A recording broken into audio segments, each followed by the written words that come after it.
چشماش بیداره حس هر شب لولو پشت دیواره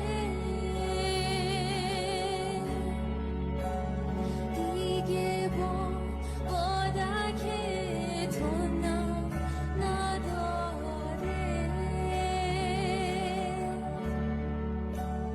نمیرسه به ابر پاره پاره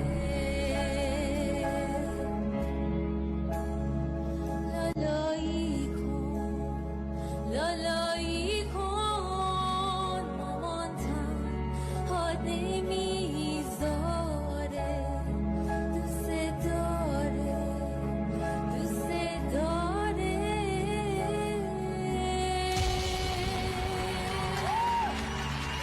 Ai, que linda!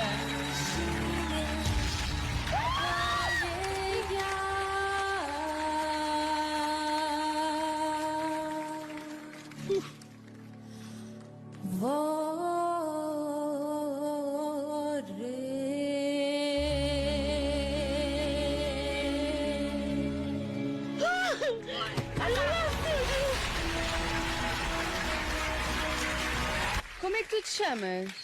Meu nome é Ava. De onde é que tu és, Ava? Eu sou persa, do Irão. E diz-me uma coisa, estás cá há muito tempo? Estou cá há 3 anos e eu vim com 19 anos e agora tenho 22. Obrigada mesmo.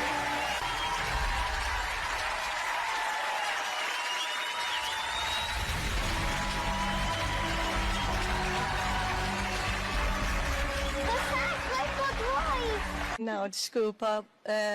Obrigada a todos. E agradeço a Portugal e o programa The Voice pela essa oportunidade que para a minha filha mostra o talento. Mas e